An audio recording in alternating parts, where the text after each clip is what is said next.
இந்த மார்க்கு நற்செய்தி இயேசு கிறிஸ்துவை பணியாளராக சித்தரிக்கிற ஒரு நற்செய்தி. மத்தேயு நற்செய்திக்கும் மார்க்கு நற்செய்திக்கும் இப்போ உங்களுக்கு வித்தியாசம் தெரியும். என்ன அப்படின்னா, மத்தேயு நற்செய்தி இயேசு கிறிஸ்துவை மெசியாவாக காண்பித்த ஒரு புத்தகம். நல்லா புரிந்து கொள்ளுங்க.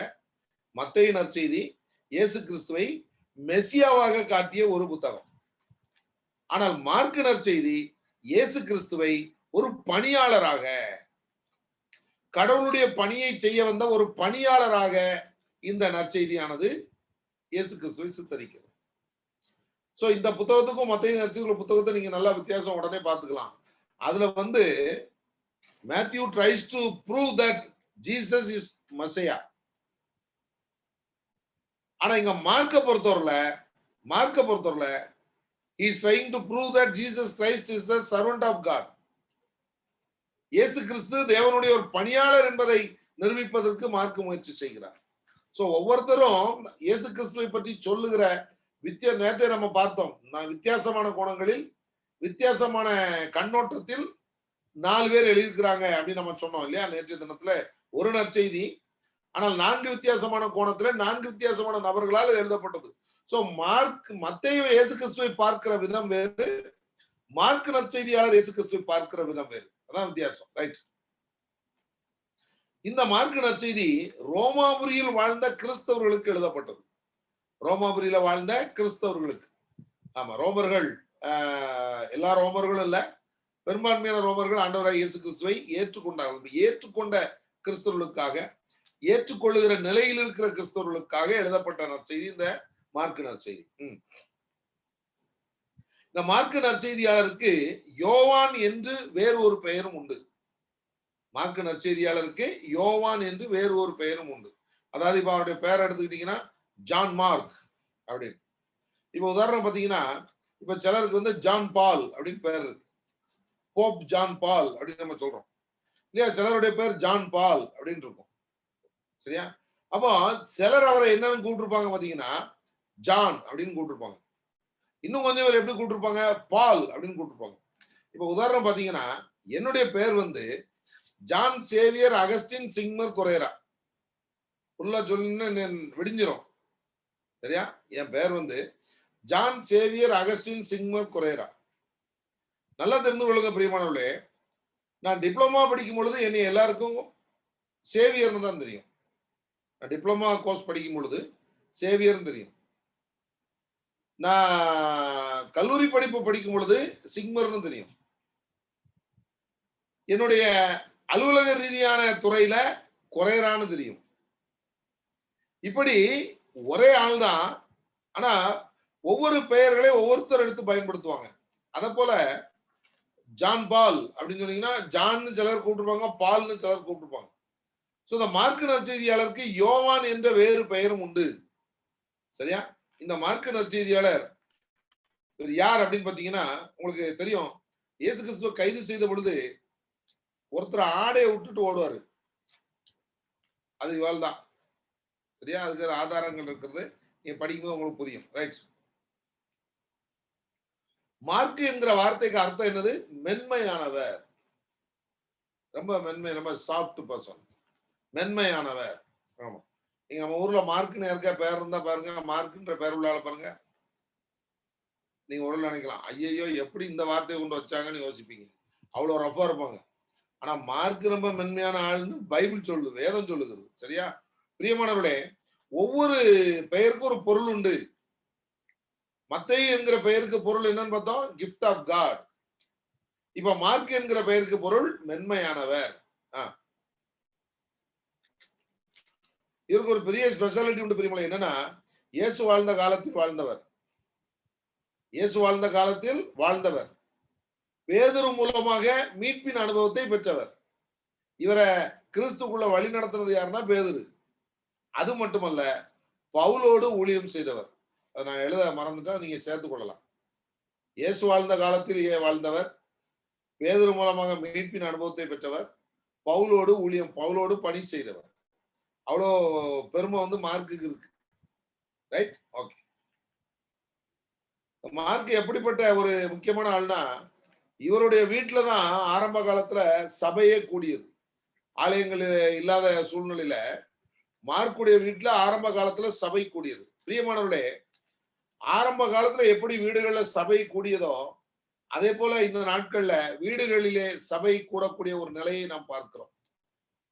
அதனால உங்களுடைய மனநிலையை வந்து நல்லா ஷார்பன் பண்ணி வச்சுக்கிறங்க, நல்லா தீட்டி கொள்ளுங்க. என்னன்னா, சிலர் வீட்டுல ஜெபம் நடத்தக்கூடாது, வீட்டுல ஜெபம் நடத்தினா அங்க ஃபாதர்கிட்ட கேட்கணும், அல்லது வீட்டுல ஜெபம் நடத்தினா அங்க பாஸ்டர்கிட்ட கேட்கணும், அப்படிலாம் நிறைய கருத்துக்கள் நிறைய பேர் பரிமாறிட்டு இருப்பாங்க.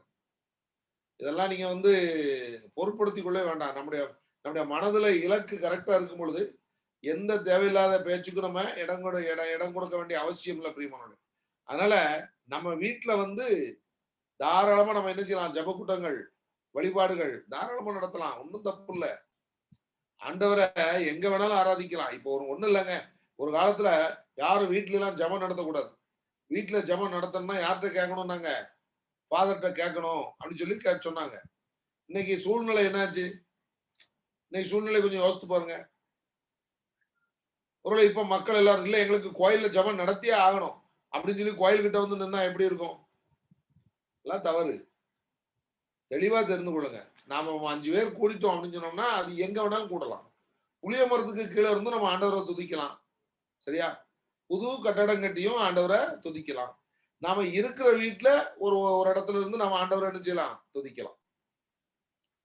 அதனால சமாரிய பண்ணிட்டு சொல்றாரு, இங்க அங்கன்றல எங்கும் ஆண்டவரை தொழுது கொள்ளும் காலம் வரும். வந்துட்டா வாசிங்க யோவான் நற்செய்தி. யோவான் நற்செய்தி 4வது அதிகாரம். சாரி, 4வது அதிகாரம் 23வது வசனத்தை வாசிக்கலாம். காலம் வருகிறது, ஏன் வந்தே விட்டது. அப்போது உண்மையாய் வழிபடுவோர் தந்தையை அவரது உண்மை இயல்புக்கேற்ப உள்ளத்தில் வழிபடுவர். அவருடைய உண்மை இயல்புக்கேற்ப உள்ளத்தில் வழிபடுவர். 20வது வசனத்தை வாசிங்க. எங்கள் முன்னோர் இம்மலையில் வழிபட்டு வந்தனர், ஆனால் நீங்கள் எருசலேமில் தான் வழிபட வேண்டும் என்கிறீர்களே என்றார். நல்லா கவனிங்க. அப்ப வந்து இங்கதான் வழிபடணும், அங்கதான் வழிபடணும்னு சில ரெஸ்ட்ரிக்ஷன்ஸ் இருந்தது. அதைத்தான் இயேசு கிறிஸ்து என்ன சொன்னாரு, நல்லா கவனிங்க பிரியமானவர்களே. 21வது வசனத்தை வாசிக்க உங்களுக்கு புரியும். இயேசு அவரிடம், அம்மா என்னை நம்பும், காலம் வருகிறது, அப்போது நீங்கள் சொல்றாரு, அந்த அம்மாட்ட சொல்றாரு, அம்மா என்னை நம்பு, காலம் வருகிறது, அப்போது நீங்கள் தந்தையை இம்மலையிலோ எருசலேமிலோ வழிபட மாட்டீர்கள். நீங்கள் தந்தையை மலையிலோ எருசலேமிலோ வழிபட மாட்டீர்கள். யாரை வழிபடுகிறீர்கள் என தெரியாமல் நீங்கள் வழிபடுகிறீர்கள், ஆனால் நாங்கள் தெரிந்து வழிபடுகிறோம். யூதரிடம் இருந்தே மீட்பு வருகிறது, காலம் வருகிறது, ஏன் வந்தே விட்டது.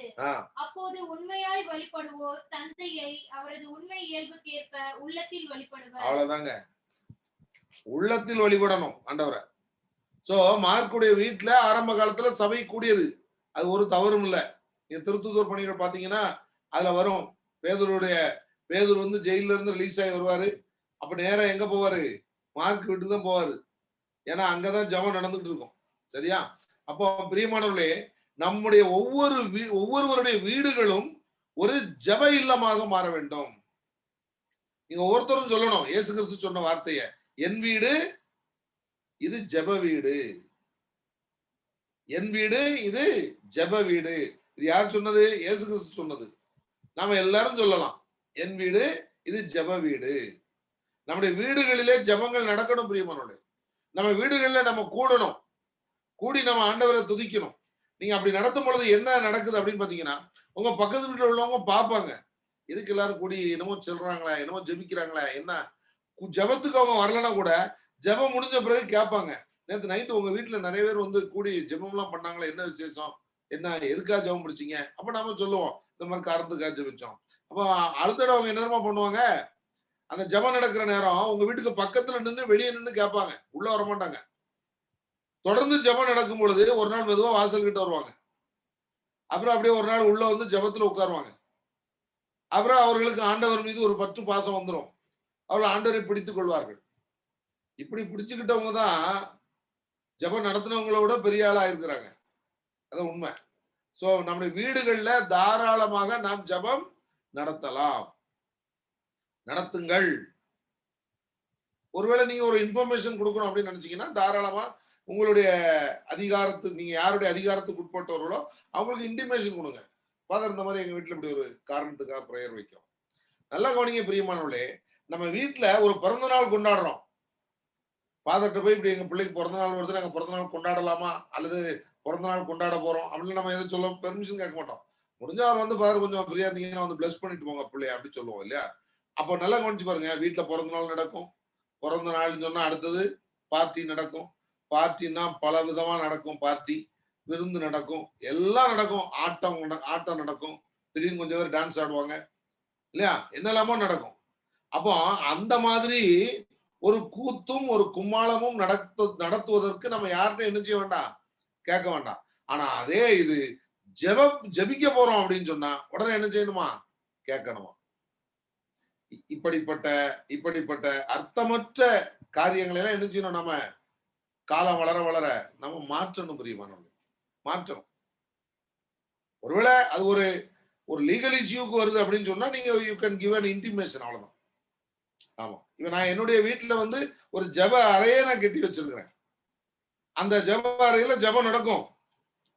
சூழ்நிலைக்கு ஏற்றார் போல, நாட்களுக்கு ஏற்றார் போல, குறிப்பிட்ட காலகட்டத்துக்கு ஏற்றார் போல ஜெபம் நடக்கும். அதுல எந்த சந்தேகம் இல்லை. சோ உங்கள் ஒவ்வொருவருடைய வீடும் ஜெப வீடாக மாறணும். ரைட், நல்லா கவனிங்க பிரியமானவர்களே. இந்த பவுல் இந்த மார்க் எப்படிப்பட்டவர்னா, நான் ஏற்கனவே சொன்ன பாத்தீங்களா, பவுலோடும் பர்னபாவோடும் மிஷனரி பணி செய்தவர். புறட்டு போறது திருத்தூதர் பணி 12வது அதிகாரம் 25வது வசனத்தை நீங்க வாசிக்கலாம். பர்னபாவும் சவுலும் தங்கள் திருத்தொண்டை முடித்த பின் மார்க்கு எனப்படும் யோவானை கூட்டிக் கொண்டு எருசலேமிலிருந்து திரும்பி சென்றனர். பாருங்க, புரியுதா உங்களுக்கு? பவுலும் பர்னபாவும் மார்க்க கூட சேர்த்துக்கிட்டு மிஷனரி பணி செய்திருக்கிறார்கள். அடுத்தது பிரியமானவர்களே, இந்த மிஷனரி பணி அவங்க செய்யும் பொழுது என்ன நடந்ததுன்னா, 13வது அதிகாரம் 13வது வசனத்துல இந்த மிஷனரி பணியை விட்டுட்டு மார்க் என்ன பண்ணுவார்னா, பவுலையும் பர்னபாவையும் விட்டுட்டு எருசலேமுக்கு ஒரு திரும்பிடுவார். வாசிங்க, உங்களுக்கு புரியும். பின்பு பவுலும் அவரோடு இருந்தவர்களும் பாப்போவில் இருந்து கப்பல் ஏறி பம்பிலியாவில் உள்ள பெருகை நகருக்கு வந்தார்கள். அங்கே யோவான் அவர்களை விட்டு அகன்று எருசலேமுக்கு திரும்பினார். ஆமா, அங்கே யோவான் அவர்களை விட்டு அகன்று இருக்கு. சரியா? இந்த யோவான் நான் ஏற்கனவே சொல்லியிருக்கிறேன். மார்க்குக்கு இன்னொரு பேர் என்ன இருக்கு, யோவான் ஒரு பேர் இருக்கு. சோ யோவான் அவரை விட்டு அகன்று எருசலேமுக்கு திரும்பினார். ரைட், எதுக்காக இவரை எருசலேமுக்கு திரும்பின கதை கொண்டு வராங்கன்றது இப்போ உங்களுக்கு புரியும். சரியா? இப்போ அந்த திருத்தூதர் பணிகள் 15வது அதிகாரம் 36ல இருந்து 41 வசனம் வரைக்கும் வாசித்தீங்கன்னா பாருங்க, இறை பணியாளர்களுக்கு மத்தியில என்ன நடக்குதுன்றதை நீங்க நல்லா புரிந்து கொள்ள முடியும். இதை வந்து நம்ம தெளிவாவே லூக்கா பதிவு செய்யறாரு. வாசிக்கலாம். 15வது அதிகாரம் 36ல இருந்து படிப்போம். சில நாட்களுக்கு பின் பவுல் பர்னபாவிடம், நாம் ஆண்டவரின் வார்த்தையை அறிவித்த அனைத்து நகரங்களுக்கும் திரும்பி போய் அங்குள்ள சகோதர சகோதரிகள் எவ்வாறு இருக்கிறார்கள் என்று கவனிப்போம் வாரும் என்றார். ஆமா, யாரு? பவுல் வந்து பர்னபாவை கூப்பிடுறாரு. ஓகே. மார்க்கு எனப்படும் யோவானையும் தங்களுடன் கூட்டி செல்ல பர்னபா விரும்பினார். பாருங்க, பவுல் சொல்றாரு, எப்ப நம்ம அறிவிச்சுட்டு வந்த இடத்துல எல்லாம் மக்கள் எப்படி இருக்காங்கன்னு பார்த்துறோம் வா அப்படி சொல்லி பர்னபாவை கூப்பிடுறாரு. சரியா? இந்த பர்னபாவை கூப்பிடும் பொழுது நல்லா தெரிந்து கொள்ளுங்க, பர்னபா என்ன சொல்றாரு, சரி நம்ம போவோம், நம்ம கூட மார்க்கையும் கூப்பிட்டுக்கிறோம் அப்படிங்கிறாரு. இந்த மார்க் என்ன பண்ணாரு நம்ம பார்த்தோம், பாதியில எருசலேமுக்கு திரும்பி போனாரு. இது நிமித்தமா பவுலுக்கு ஒரு டென்ஷன். யார் மேல? மார்க் மேல. அப்போ உடனே என்ன பண்ணாருன்னா, இவரு பர்னபாட்ட சொல்றாரு, பர்னபா சொல்றாரு மார்க்கையும் கூட்டிட்டு போவோம்னு சொல்றாரு. படிக்கலாம். ஆனால் தங்களோடு சேர்ந்து அவர் பணி செய்ய வராது பம்பிலியாவில் தங்களை விட்டு விலகி சென்று விட்டதால் அவரை கூட்டி செல்ல பவுல் விரும்பவில்லை. இதனால் அவர்களிடையே கடுமையான விவாதம் எழுந்தது. பாருங்க, பவுலுக்கும் பர்னபாவுக்கும் மார்க்கின் நிமித்தம் கடுமையான விவாதம் எழுகிறது. பவுலுக்கும் பர்னபாவுக்கும் பவுலுக்கும் பர்னபாவுக்கும் எந்த கருத்து வேறுபாடும் கிடையாது. மார்க்குக்கு ரெக்கமெண்ட் பண்ணதுனால பர்னபாவுக்கும் பவுலுக்கு என்ன வந்தது, கடுமையான கருத்து வேறுபாடு வந்தது. கடுமையான என்ன வந்திருக்கு? என்ன வாசிக்கல? கடுமையான விவாதம் எழுந்தது. பிரியமானவர்களே, நல்லா தெரிந்து கொள்ளுங்க. இந்த ஊழிய பயணத்துல நம்ம ஒரு குழுவாக செயல்படுகிற பொழுது நம்ம ரொம்ப கவனமா செயல்படணும். எந்த ஒரு சூழ்நிலையிலும் அந்த குழுவிற்கு, அந்த குழுவுடைய தொடர் பயணத்திற்கு நம்ம மூலமா ஒரு தடை என்ன செய்யக்கூடாது? வந்துடக்கூடாது. அந்த அளவுக்கு நம்ம பேசுகிற பேச்சு கரெக்டா இருக்கணும். ஒரு டிஸ்கஷன் நம்ம பண்றோம் அப்படின்னு சொன்னா அந்த டிஸ்கஷன்ல தேவையான கருத்துக்களை மட்டும் பேசணும். அந்த கருத்துக்கள் நம்முடைய உள்ளத்துக்கு சரி என்று விட்டால் அதை உறுதியாக பதிவு செய்யணும். இந்த வளவளா கொலகொலாம் என்ன கூடாது? பேசக்கூடாது. இயேசு கிறிஸ்துடைய பேட்டர்ன், ஆம் என்றால் ஆம், இல்லை என்றால் இல்லை அப்படின்னு பேசணும். ஒரு குழுவா கூடுகிற இடத்துல நாம பேசுகிற தேவையில்லாத பேச்சுக்கள், தேவையில்லாத வார்த்தைகள் என்ன ஆகும்னா ஒரு மிகப்பெரிய பிரிவினையை அங்கே கொண்டு வரும். இப்ப இந்த இடத்துல பாத்தீங்கன்னா பவுல் வந்து பர்னபாவை கூப்பிடுறாரு. இப்ப வா போலாம், சரி நான் வரேன் போவோம் அப்படின்னு சொல்லி ஒண்ணு பர்னபா போயிருக்கணும். பர்னபா போல. பர்னபா என்ன சொல்றாரு? இப்ப மார்க்கையும் கூட்டு போவோம் அப்படிங்கிறது. மார்க்க கூட்டு போவோம்னு சொன்னோடனே பவுல் என்ன செஞ்சிருக்கலாம்? சரி கூப்பிட்டுக்க, ஏற்கனவே கொஞ்சம் அப்பப்போ பாதியில கலந்து போற ஆள் தான், இருந்தாலும் கூப்பிட்டுக்க. பவுல் அப்படி விடல. அதெல்லாம் கிடையாது. ஒண்ணு வந்தா ஒழுங்கா வரணும். இல்லைன்னா அந்த மாதிரி ஆட்கள் எல்லாம் நம்ம என்ன செய்ய முடியாது? எண்ணிக்கை கணக்குகளை கொண்டு போக முடியாது. மார்க் வேண்டாம் அப்படின்னு பவுல் வாங்கி அடிச்சிட்டாரு. சோ இது நம்ம தான் ஆண்டவருடைய பணிக்கு போகிறோம் என்பதை மறந்து கூட வர்ற ஆளை கூட்டு போக கூடாதுன்றதுல பவுலும் பர்னபாவுமே பிரிந்து விட்டார்கள். பிரியமானவர்களே, இது ஏதோ அங்க நடந்ததுன்னு நினைக்காதீங்க. இன்றைக்கும் எல்லா ஊழியங்களிலும் இந்த பிரச்சனை இருக்கு. ஒரு முக்கியமான ஆளுக்கும் அவருக்கு அடுத்த ஆளுக்கும் பிரச்சனை வந்துட்டு அப்படின்னு உடனே 2 சபை டமால் உடையும். இது எப்படி திமுகவிலிருந்து அண்ணா திமுக உருவானதோ, அண்ணா திமுகவிலிருந்து அமமுக உருவானதோ, அதை போலதான் ஒவ்வொன்னா உருவாயிட்டு இருக்கு. இப்படிதான் சபைகள் குட்டி போட்டது இப்படிதான் பெருகிட்டே போகுது. என்ன அப்படின்னா பிரச்சனைகளினால் பெருகுகிறது.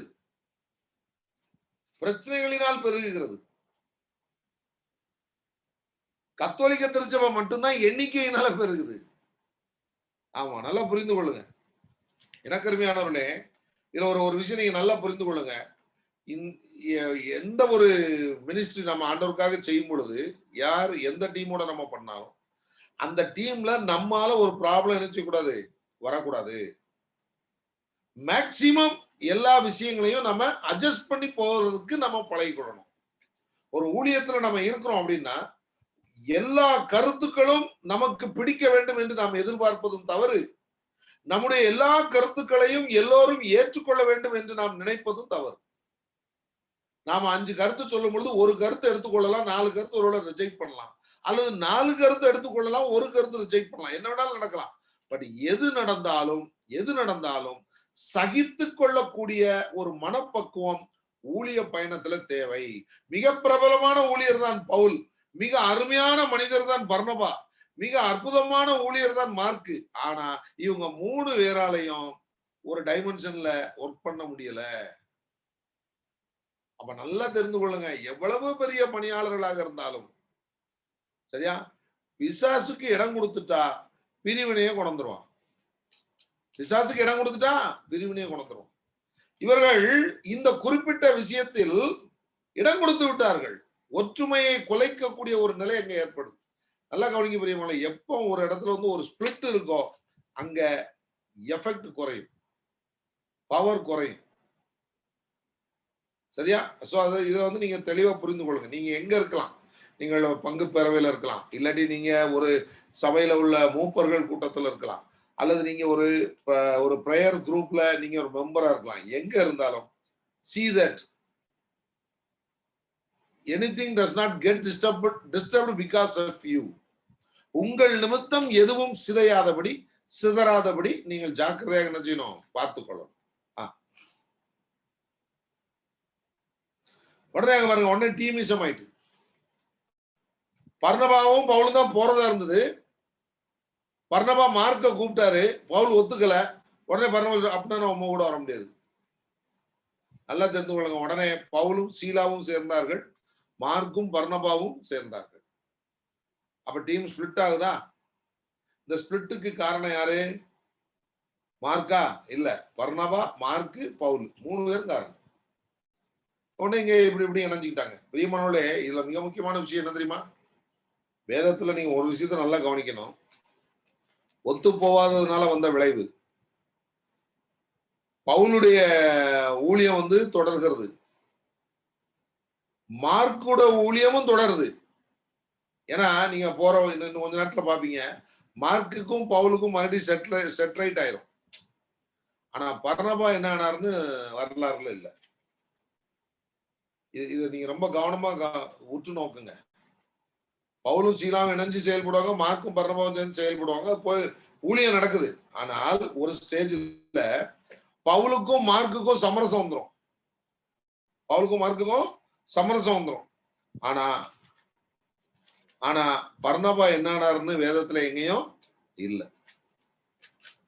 சோ நீங்க மார்க்கு ஸ்தானத்துல இருந்துகிட்டீங்கன்னா ஓகே.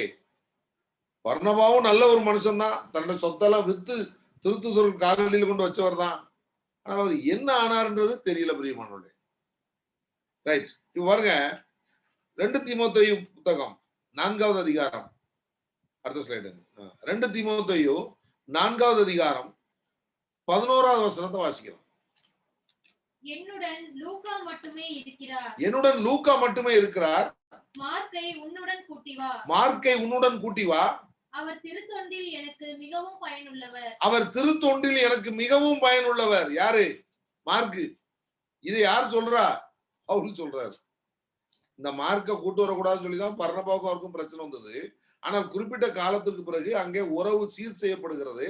மார்க்க பத்தி பவுல் என்ன சொல்றாரு அப்படின்னா, திருத்தொண்டில் எனக்கு மிகவும் பயனுள்ளவன். அடுத்தது பிலமோன் 24வது வசனத்தை வாசிக்கலாம்.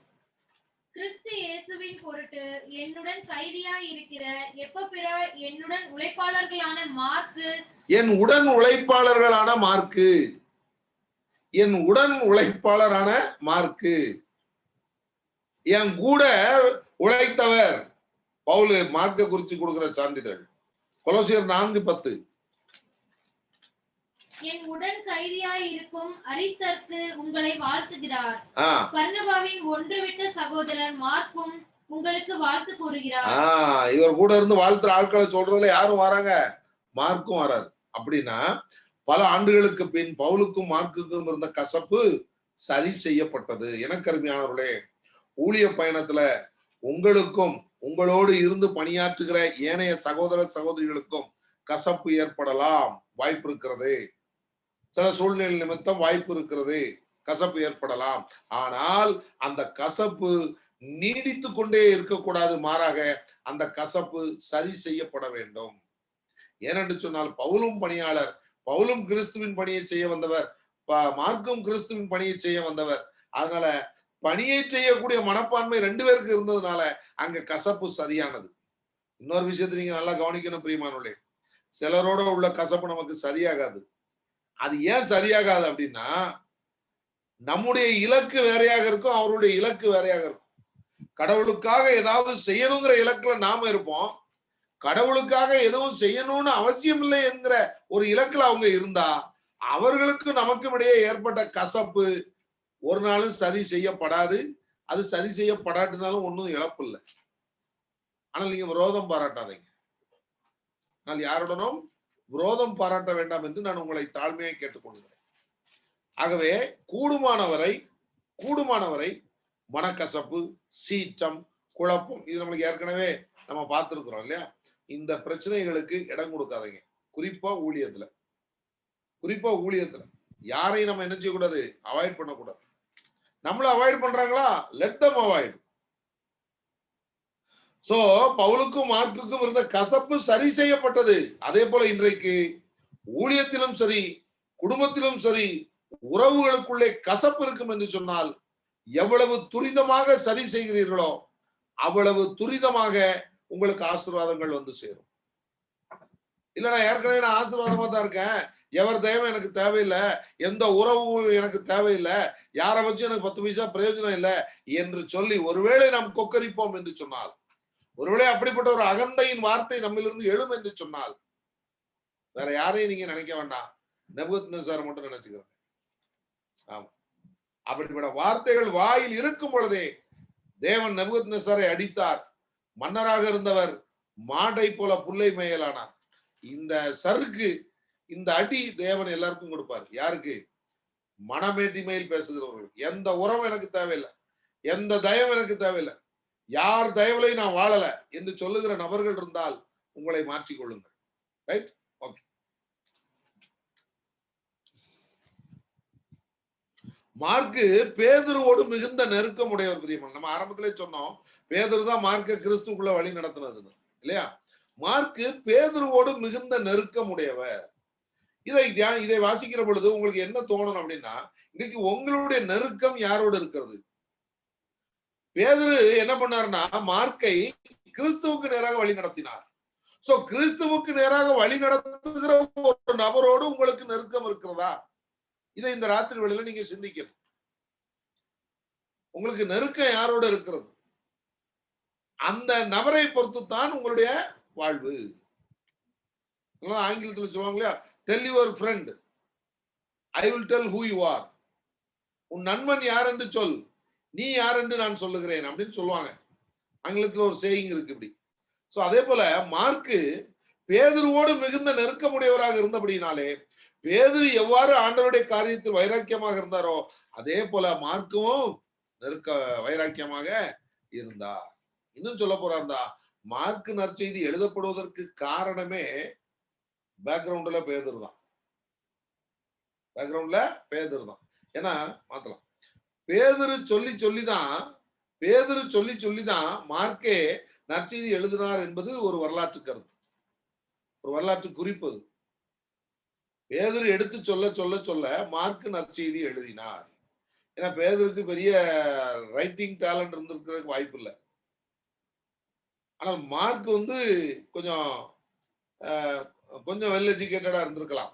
ஆகவே பேதுரு சொல்ல அவர் என்ன பண்ணாரு? நற்செய்தி எழுதினார். எப்படி? நம்ம எரேமியா சொல்ல யார் எழுதுனா? எரேமியா சொல்ல யார் எழுதுனா நற்செய்திய? தீர்க்க தரிசனத்தை பாரூக் எழுதினார். பாரூக். ரைட்டா? ஓகே. இந்த புத்தகத்துல 16 அதிகாரமும் 578 வசனங்களும் இருக்கிறது. 16 அதிகாரங்களும் 578 வசனங்களும். 4 சுவிசேஷ புத்தகங்களில் மிகவும் சிறியது மார்க்கு நற்செய்தி புத்தகம். 4 காணுமே. 4 சுவிசேஷ புத்தகங்களில் மிகவும் சிறியது மார்க்கு நற்செய்தி. இல்ல, இப்படி இருந்தாலும் கரெக்ட் தான். சுவிசேஷ புத்தகங்களில் மிகவும் சிறியது மார்க்கு நற்செய்தி புத்தகம். ஓகே. ரட்சிப்பை அறியாத, அனுபவிக்காத ரோமர்கள் இயேசுவை அறிய ஒரு கருவியாக இந்த நற்செய்தி பயன்படுத்தப்பட்டது. நல்லா தெரிந்து கொள்ளுங்க, மத்தேயு நற்செய்தி யாருக்கு எழுதப்பட்டது? யூதர்களுக்கு. மார்க்கு நற்செய்தி யாருக்கு எழுதப்படுகிறது? ரோமர்களுக்கு. இதான் நீங்க நல்லா மனசுல பதிய வைக்கணும் பிரியமானவர்களே, மறந்துடாதீங்க. சரியா? சிலர்கிட்ட நான் கேள்வி கேட்கும் பொழுது சில கேள்விகளுக்கு சிலரால பதில் சொல்ல முடியல. ரட்சிப்பை அறியாத, அனுபவிக்காத ரோமர்கள், மீட்பின் அனுபவத்தை பெறாத ரோமர்கள் மீட்பை அனுபவிக்க வேண்டும் என்பதற்காக இந்த நற்செய்தி எழுதப்பட்டது. ஓகே. மற்ற நற்செய்தி நூல்களோடு ஒப்பிடும் பொழுது மார்க்கு நற்செய்தி இயேசு கிறிஸ்துவின் செயல்பாடுகள், அற்புதங்கள் ஆகியவற்றை வலியுறுத்துகிறது.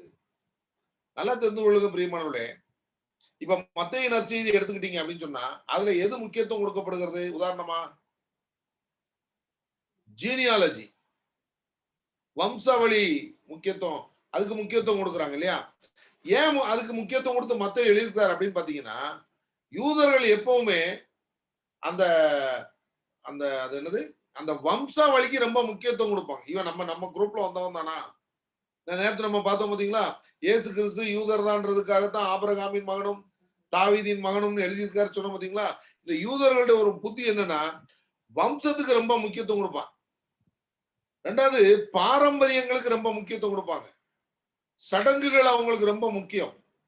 அதனால இந்த மத்தேயு நற்செய்தி எழுதும் பொழுது வம்சாவளிக்கு முக்கியத்துவம் கொடுத்து, சடங்குகளுக்கு முக்கியத்துவம் கொடுத்து, பாரம்பரிய காரியங்கள் எல்லாம் காட்டி தான் அவர் என்ன பண்ணுவாரு? இது பண்ணுவார். ஆனால் மார்க்கு நற்செய்தி எப்படின்னு பாத்தீங்கன்னா, கிறிஸ்துவுடைய செயல்பாடுகளுக்கு முக்கியத்துவம் கொடுக்கிறது. ஏன் அப்படின்னு பாத்தீங்கன்னா, ரோமர்கள் பிரசங்கத்தை விரும்ப மாட்டாங்க, பிரசங்கத்தை விரும்ப மாட்டாங்க, செயல்களை விரும்புவார்கள். என்னத்தை விரும்புவாங்க? செயல்களை விரும்புவார். ரோமர்கள் போதனைகளை விட செயல்களை அதிகம் விரும்பி எதிர்பார்ப்பார்கள். இது ரோமர்களுடைய ஸ்டைல். யூதர்களுடைய ஸ்டைல் அப்படி இல்லை. போதனையை கேட்டுக்கிட்டே இருந்து அந்த போதனையில என்ன குற்றம் கண்டுபிடிக்கலான்னு பார்ப்பாங்க. அந்த போதனையை ஏற்றுக்கொள்வதற்கு ரொம்ப போராடுவாங்க யூதர்கள். ஆனால் ரோமர்கள் போதனைகளை விட செயல்கள் அதிகம் விரும்பி எதிர்பார்ப்பார்கள். சொல்லுவோம்ல, சும்மா பேசிக்கிட்டே இருக்காத, செயல்ல காட்டு அப்படி சொல்றோம்ல நம்ம. இது ரோமன் தியாலஜி.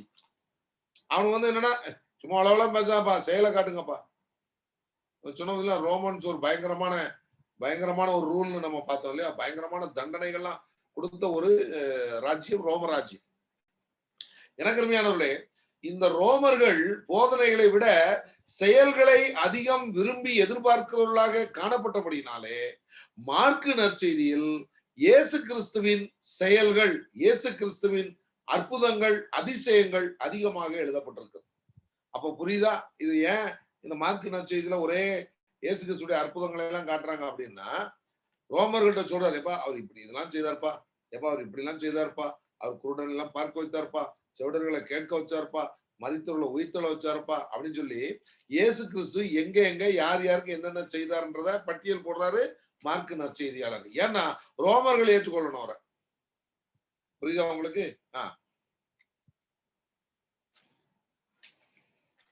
இயேசு கிறிஸ்துவை ஏற்றுக்கொண்ட ரோமர்களை, இந்த ரோமர்களை கொஞ்சம் பேர் இயேசு கிறிஸ்துவை ஏற்றுக்கிட்டாங்க.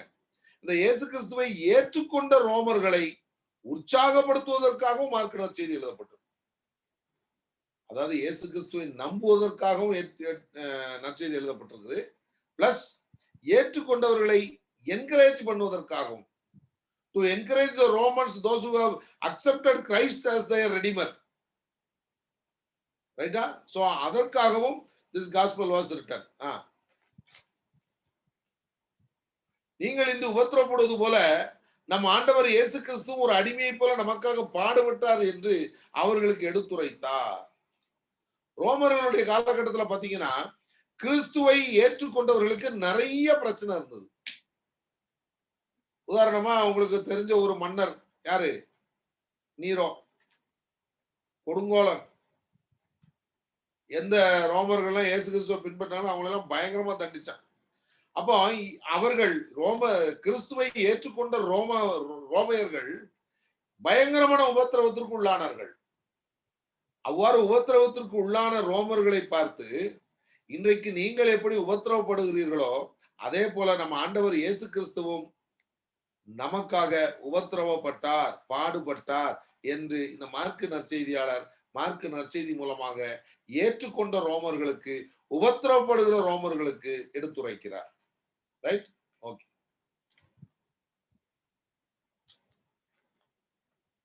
இது மூலமா அவர் சொல்ல வர கருத்து என்ன அப்படின்னு பாத்தீங்கன்னா, பாடுகளுக்கு மத்தியிலும் நீங்கள் இயேசு கிறிஸ்துவுக்கு உண்மை சீடர்களாய் விளங்க வேண்டும் என்று அவர் வலியுறுத்துறார். ஏன் அப்படின்னு சொன்னா, ஆண்டவராகிய இயேசு கிறிஸ்து பாடுகளுக்கு மத்தியிலும் தன்னை அனுப்பிய பிதாவுக்கு உண்மை உள்ளவராய் இருந்தார் இல்லையா? ஆமா, நல்லா கவனிங்க. பாடுகள் ஏராளமாக இருந்தது. பாடுகளுக்கு மத்தியிலும் தந்தையும் அது திருவுளத்தை நிறைவேற்ற இதோ வந்தேன் அப்படின்னு சொல்றாரு இல்லையா? அப்போ பாடுகளுக்கு மத்தியிலும் எவ்வாறு இயேசு கிறிஸ்து பிதாவுக்கு உண்மையாய் விளங்கினாரோ அதே போல நாமும் பாடுகளுக்கு மத்தியிலும், வேதனைகளுக்கு மத்தியிலும், நெருக்கடிகளுக்கு மத்தியிலும், அவமானங்களுக்கு மத்தியிலும், இழப்புகளுக்கு, ஏமாற்றங்களுக்கு மத்தியிலும், தோல்விகளுக்கு மத்தியிலும் இயேசு கிறிஸ்துவுக்கு உண்மை சீடர்களா என்ன செய்யணும்? விளங்க வேண்டும் பிரியமானவர்களே, விளங்க வேண்டும். நீங்க நல்லா தெரிந்து கொள்ளுங்க பிரியமானவர்களே. நிறைய பேருடைய ஊழியம் பாத்தீங்கன்னா ஒன்றும் பெருசா ஜொலிக்காது. ஆனால் அவர்கள் செய்த ஊழியத்துடைய விளை அவருடைய காலத்திற்கு பிறகு என்ன செய்யும்? பயங்கரமாக வெளிவரும். ஆமா, உதாரணத்துக்கு நம்முடைய கத்தோலிக்க திருச்சபையில குருக்களின் பாதுகாவலராக இருக்கிற புனித ஜான் மரிய வியானி நீங்க எடுத்துக்கொள்வீங்க அப்படின்னு சொன்னா, அவரை யாருமே மதிக்கல. அவர் செய்த பணியை யாருமே கேர் பண்ணல. அவருடைய பேச்சுக்கு யாரும் செவி கொடுக்கல. அவருடைய உபதேசங்களை யாரும் வாங்கல. இருக்கிறதுலே ஒரு மோசமான ஒரு ஒரு ஓரங்கட்டப்பட்ட ஒரு ஊருக்கு அவரை குருவானவரா போட்டாங்க. ஆனால் அவர் செய்த உண்மைத்துவமான பணி நிமித்தம் இன்றைக்கு அவரை குருக்களின் பாதுகாவலர் என்று சொல்லுகிறார்கள். இது எதுக்காக நான் சொல்ல வரேன் அப்படின்னா, ஜான் மரிய வியானியுடைய பணிய, அவர் ஆண்டவருக்காக செய்த செயல்களை அவரை போன்ற குருக்களே ஏற்றுக்கொள்ளவில்லை. குருக்களுக்கு தலைவராக இருக்கிற ஆயர் ஏற்றுக்கொள்ளவில்லை. ஆயர்களுக்கு தலைவராக இருக்கிற கர்தினால்கள் ஏற்றுக்கொள்ளவில்லை. கர்தினால்களுக்கு தலைவராக இருக்கிற திருத்தந்தை ஏற்றுக்கொள்ளவில்லை. ஆனா தேவன் ஏற்றுக்கொண்டார். காலம் சென்ற பிறகு ஜான் மரிய வியானுடைய பணி தெள்ள தெளிவாக தெரிந்தது. இல்லாட்டி ஜான் மரிய வியானி உலகத்துக்கே தெரிஞ்சிருக்க மாட்டார். யார் யாரெல்லாம் உண்மையும் உத்தவமாய் பாடுகளுக்கு மத்தியிலும் கிறிஸ்துவுக்காக உண்மையாய் இருக்கிறார்களோ அவர்கள் அத்தனை பேரையும் கிறிஸ்து ஜொலிக்க வைப்பார். Maybe it may take little time, சற்று காலதாமதமாகலாம், ஆனால் கிறிஸ்து ஜொலிக்க வைப்பார். கிறிஸ்து ஜொலிக்க வைப்பார். ஆகவே நீங்க பாடுகளுக்கு மத்தியில, உபத்திரவங்களுக்கு மத்தியில, நெருக்கடிகளுக்கு மத்தியில கிறிஸ்துவுக்கு உண்மையாய் பணி செய்வதற்கு நீங்கள் உங்களை அர்ப்பணியுங்கள். ஓகே. மார்க்கு நற்செய்தியில் காணப்படுகிற வித்தியாசமான காரியங்களை நாம் வேகமாக பார்க்கலாம். சரியா? மார்க்கு நற்செய்தியில் காணப்படுகிற மிக வித்தியாசமான காரியங்கள். பிரியமானவர்களே, இது மிக சுருக்கமாக காரியங்களை வெளிப்படுத்துகிற புத்தகம். வம்ச வரலாறுகள் குறித்து இவர் எழுதவில்லை. நேரடியாக கிறிஸ்துவின் செயல்பாடுகளில் இருந்து ஆரம்பிக்கிறார். உதாரணமா இப்ப மத்தேயு நற்செய்தி முதல் அதிகாரத்தை நீங்க எடுத்துட்டீங்கன்னா, அங்க நம்ம என்ன பார்த்தோம்? இயேசு கிறிஸ்துவின் வம்ச வரலாறு அப்படின்னு தொடங்குது இல்லையா? அதுல இவர் அவரை பற்றாரு, அவருக்கு இவர் பிறந்தார் வரிசையா வருது. அடுத்தப்பல பாத்தீங்கன்னா இயேசு கிறிஸ்துடைய பிறப்பு, அதுல யோசேப்புக்கும் வானதூதருக்கும் நடக்கிற டைலாக்கு, இது எல்லாத்தையும் நம்ம பாக்குறோம். ரைட்? சோ அதுல இருந்து அப்படியே கொண்டு போறாரு. அடுத்தப்பல பாத்தீங்கன்னா மத்தேயு என்ன பண்றாரு அப்படின்னா, இயேசு கிறிஸ்து பிறந்தது, ஞானிகள் தேடி வந்தது, அவருக்கு எதிரா ஏரோது மன்னன் செயல்பட்டது, அவரை கொல்ல முயற்சி செஞ்சது, இப்படி நிறைய காரியங்களை அப்படியே கொண்டு போறாரு மத்தேயு நற்செய்தி. ஆனா மார்க்கு நற்செய்தி நீங்க எடுத்துக்கிட்டீங்கன்னா, எடுங்க முதல் அதிகாரத்தை. மார்க்கு நற்செய்தியில முதல் அதிகாரத்துல எடுத்த உடனே ஆண்டவராகிய இயேசு கிறிஸ்துடைய செயலை கொண்டு வந்துட்டாரு. அதுக்கு முன்னாடி திருமுழுக்கு யோவானை காட்டுறாரு. காட்டிட்டு முதல் அதிகாரத்திலேயே அவர் இயேசு கிறிஸ்துவை கொண்டு வர, இயேசு கிறிஸ்துடைய ஊழியத்தை ஆரம்பிச்சிட்டார். அப்ப இதுல இருந்து என்ன தெரியுது அப்படின்னு பாத்தீங்கன்னா, இவர் சுத்தி வளைச்சுதான் வரல. யாரு? மார்க்கு. யூதர்களுக்காக மத்தேயு நற்செய்தி எழுதப்பட்டதுனால அவர் என்ன யோசிக்கிறாரு? எப்பா இவங்க யூதர் முறைப்படி எழுதணும், இயேசு கிறிஸ்து எங்கிருந்து வந்தாருன்னு சொன்னாதான் இவங்க நம்புவானுங்க அப்படின்னு அவர் அதெல்லாம் அப்படி கொண்டு வர்றாரு. அதாவது கேக்குக்கு மேல கிரீம் தடவை பார்த்தீங்கன்னா அதை போல. ஆனால் மார்க்கு நற்செய்தியாளர் என்ன பண்றாரு? முதல் அதிகாரத்திலே நீங்க வாசிக்கலாம், 14வது வசனம். யோவான் கைது செய்யப்பட்ட பின் கடவுளின் நற்செய்தியை பறைசாற்றிக் கொண்டே இயேசு கலிலேயாவிற்கு வந்தார். வந்து என்ன பண்ணாரு? காலம் நிறைவேறி விட்டது, இறையாட்சி நெருங்கி வந்து விட்டது, மனமாறி நற்செய்தியை நம்புங்கள் என்று அவர் கூறினார். அவ்வளவுதான். காலம் நெருங்கி விட்டது. Time has come. Repent and believe in the gospel அப்படின்னு சொல்றார். அப்போ நல்ல கவனிங்க, வம்ச வரலாறு குறித்து இவர் எழுதல, நேரடியாக கிறிஸ்துடைய செயல்பட முதல் அதிகாரத்துல ஆரம்பிக்கிறார். அதுக்கு காரணம் என்ன அப்படின்னா, இவர் யாருக்கு போக்கஸ் பண்றாரு இந்த காஸ்பல? ரோமர்களுக்கு. ரோமர்கள் எதுல முக்கியத்துவம் காட்டுவாங்கன்னு பார்த்தோம், செயல்கள்ல. சோ இவர் எடுத்த உடனே முதல் அதிகாரத்திலே இயேசு கிறிஸ்துடைய செயல்களை கொண்டு வர்றார். எவ்வளவு அழகா பேட்டர்ன் போட்டிருக்காங்க பாருங்க பிரியமானவர்களே. இரண்டாவதாக, இயேசுவின் வசனங்களையும் உபதேசங்களையும் விட இயேசு கிறிஸ்துவின் செயல்கள் அதிகமாக இப்புத்தகத்தில் வலியுறுத்தப்பட்டுள்ளது. சரியா? ஏன்னா நான் ஏற்கனவே சொன்ன பார்த்தீங்களா, ரோமர்களுக்கு உபதேசம்லாம் பிடிக்காது. சும்மா இந்த பக்கமெல்லாம் எழுதிட்டு இருக்காத, என்ன செஞ்ச சொல்லு. இவ்வளவு நாளா இப்ப நம்ம கேட்போம்ல, இத்தனை வருஷம் சம்பாதிச்சிய, என்ன சேர்த்து வச்சிருக்க சொல்றாங்க இல்லையா? அப்படி கேட்கிறோம்ல. அதே போல வளவளன்னு பேசிட்டு இருக்காத, செயல்ல காட்டு. பிள்ளைகள் வந்து நிறைய நேரம் சில பிள்ளைகள் எப்ப பார்த்தாலும் படிச்சுக்கிட்டே இருக்கும், ஆனா மார்க் வராது. சில பிள்ளைகள் படிக்கவே செய்யாது, ஆனா மார்க் பாலம் பாலமா எடுத்துட்டு வருவான். ஆமா, நான் படிக்கும்போது நாங்க ஒரு வாத்தியார்ட்ட படிச்சோம். அந்த வாத்தியார் மார்க் எல்லாம் போட்டு கூட்டும் போது 100 மார்க்கு கொஸ்டின் கூட்டி திருத்துவ டோட்டல் போட்டு பார்த்தீங்கன்னா 105 வந்துடும். அதுக்கு பிறகு அதை திருப்பி திருப்பி கூட்டிட்டு மறுபடியும் அதை வந்து என்ன பண்ணுவாங்க, குறைச்சு கொண்டு வருவாங்க. அப்படி அப்படி அப்படி மாணவர்களும் இருந்தார்கள், அப்படி ஆசிரியர்களும் இருந்தார்கள். ஆனா நல்ல கவனிங்க பிரியமானவர்களே, இந்த மார்க் நற்செய்தியில இந்த உபதேசங்கள் எல்லாம் குறைச்சிட்டாங்க. செயல்கள் செயல்கள் செயல்கள் பாருங்க. ஓமை 4 ஓமை தான். ஓமைனா என்னது அப்படின்னு சொன்னா, ஓமை சொல்லி பிரசங்கம் பண்றது. ஆனா 19 புதுமைகள் இருக்கிறது, 19 செயல்கள். புதுமைனா அதான் மிராக்கிள்ஸ், 19 செயல்பாடுகள். இத வந்து மார்க் நற்செய்தியாளர் காட்டுறாரு. ஓகே, மூன்றாவதாக பாத்தீங்கன்னா, கடவுளது வேலையில் இருக்கக்கூடிய அவசர நிலையை மார்க் நற்செய்தியாளர் வெளிப்படுத்துகிறார். அவசர நிலை. இப்ப நம்ம எல்லாரும் என்ன நினைச்சிட்டு இருக்கோம்னா, போலாம் நிதானமா போவோம். இப்ப என்ன நல்லா கவனிங்க பிரியமானவர்களே, 8 மணி ட்ரெயினுக்கு 7 மணிக்கு நம்ம அசிஸ் நகர்ல இருந்து புறப்படுறோம் அல்லது மாத்தூர்ல இருந்து புறப்படுறோம் அப்படின்னா, நம்ம ஃப்ரீயா போக முடியுமா? 8 மணி ட்ரெயின் 7 மணிக்கு நம்ம புறப்படுறோம் வீட்டுல இருந்து, போய் சேர முடியுமா? அவ்வளவுதான்.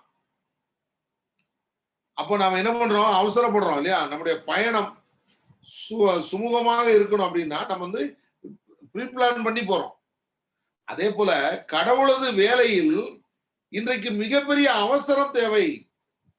ஆங்கிலத்துல 2 வார்த்தை இருக்குது பிரியமானவர்களே, இம்பார்ட்டன்ட், அர்ஜென்ட்.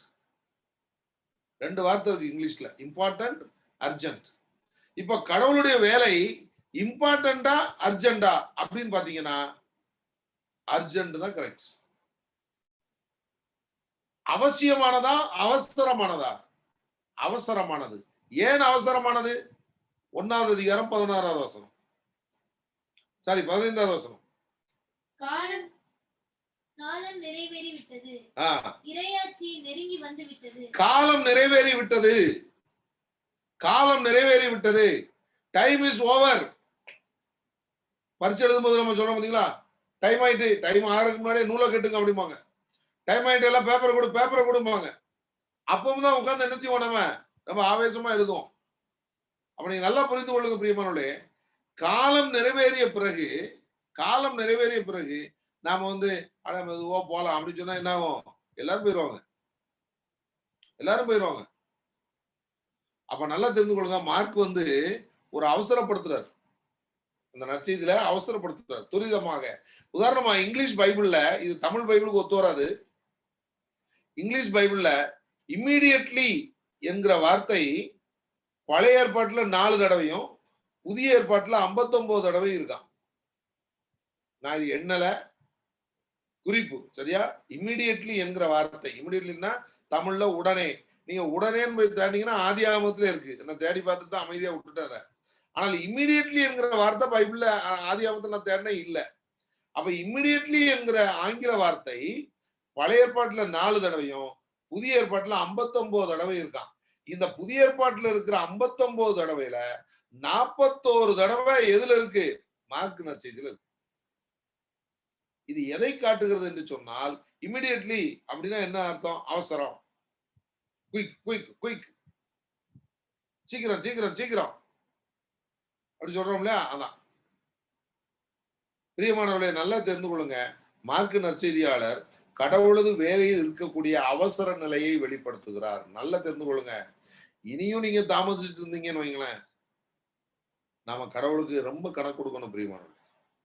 நிறைய பேர் நீங்க என்ன நினைக்கிறீங்க அப்படின்னா, நாமெல்லாம் என்ன செஞ்சிட போறோம் இல்லையா? நாமெல்லாம் பெருசா என்ன செஞ்சிட போறோம், எப்படியே போனதுதான், அப்படியே மெதுவா போனது பிரதர் மாதிரி ஒரு ஆட்கள்லாம் ஏதாவது சொல்லுவாங்க, நம்ம கேட்டுக்கிட்டு நம்ம வாழ்க்கையை கொண்டு போவோம் அப்படின்னு ஒரு நீங்க நினைக்கலாம்.